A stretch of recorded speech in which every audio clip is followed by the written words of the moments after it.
আসসালামু আলাইকুম। আশা করছি সবাই অনেক বেশি ভালো আছেন। আজকে আরও একটা প্রবাদ প্রবচনের লেসন নিয়ে আপনাদের সামনে হাজির হয়ে গেলাম। আর আজকের লেসন নাম্বার হচ্ছে আমাদের কত? 6। এর আগে আমরা 5টা ক্লাস কমপ্লিট করেছিলাম। আজকে হচ্ছে আমাদের 6 নম্বর ক্লাস। আর আজকের ক্লাসটা একটু ডিফারেন্ট। আজকের ক্লাসটা যারা অনার্সে ইংলিশ নিয়ে পড়বেন অথবা যারা ইংরেজি নিয়ে পড়তেছেন তারা মোটামুটি একটু বেশি মানে হচ্ছে আজকের লেসনটার সাথে সংযুক্ত থাকবেন। আজকের লেসনটা তাদের সাথে অনেকটা মেল রয়েছে। কেন বললাম কথাটা দেখাচ্ছি। আচ্ছা দেখেন, আমি আজকের লেসনের শুরুতেই আলেকজান্ডার পোপের একটা নাম এনেছি। এর কারণ আছে, কারণ আজকের লেসনে আমরা তার কাছ থেকে আমরা যেই প্রবাদগুলো পেয়েছি এই প্রবাদগুলা আপনাদের সামনে উপস্থাপন করব। তো আলেকজান্ডার পোপ তিনি হচ্ছে একজন ইংরেজি সাহিত্যিক। 1688 থেকে 1744 পর্যন্ত ছিল তার জীবনধারা।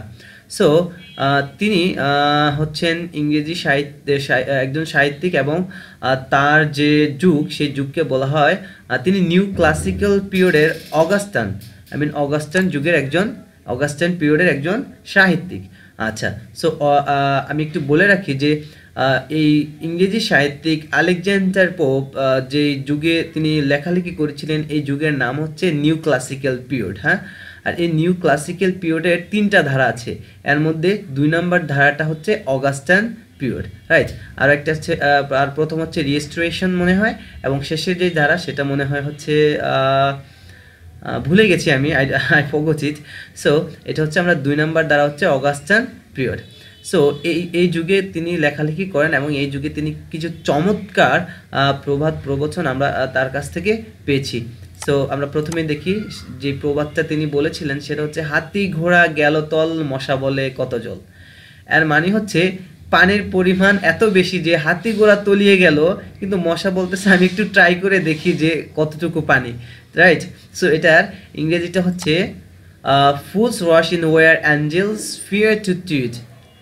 Fools rush in where angel fear to tread মানে হচ্ছে ফুলস রাশ মানে হচ্ছে বোকারা দৌড়ে যায়, ইন হোয়ার ওই জায়গাতে যেখানে অ্যাঞ্জেলস ফিয়ার মানে দেবদূতরা ভয় পায়, টু ট্রিট মানে যেতে, মানে দেবদূতরা বা ফেরেশতারা যেখানে ভয় পায় বোকারা সেখানে দৌড়ে যায়। হ্যাঁ, এটার মানে অর্থটা এরকম হয়, রাইট।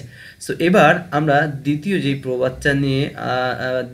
যেই প্রবাদটা তার কাছ থেকে পেয়েছি সেটা হচ্ছে, আমরা অনেকেই জানি এই প্রবাদটা সম্পর্কে, অল্প বিদ্যা ভয়ঙ্করী, রাইট। সো এটার ইংরেজিটা খুবই ইজি, অল্প বিদ্যা ভয়ঙ্করী। That means little learning is a dangerous thing. Little learning is a dangerous thing. আমরা লিটল অথবা লিডল যেটাই বলি, লিডল যদি আমেরিকান অ্যাকসেন্টে বলি তাহলে লিডল হবে, আর ব্রিটিশ অ্যাকসেন্টে বললে লিটল, রাইট।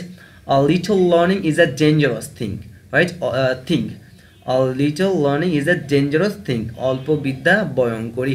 আচ্ছা, এবার আমরা পরবর্তী যে আমাদের প্রভাত সেটা হচ্ছে কি, রাইট, ভুল স্বাভাবিক ক্ষমা স্বর্গীয়। আমরা যেটাকে বলি যে ভুল করা মানুষের স্বভাব, আর ক্ষমা করা হচ্ছে স্বর্গীয় একটা গুণ, তাই না?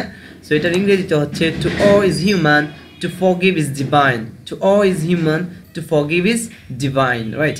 আচ্ছা, এবার আমরা পরবর্তীতে চলে যাব। পরবর্তী হচ্ছে আমাদের কি, সৌন্দর্য দৃষ্টিকে কিন্তু মেধা মনকে বিমুগ্ধ করে।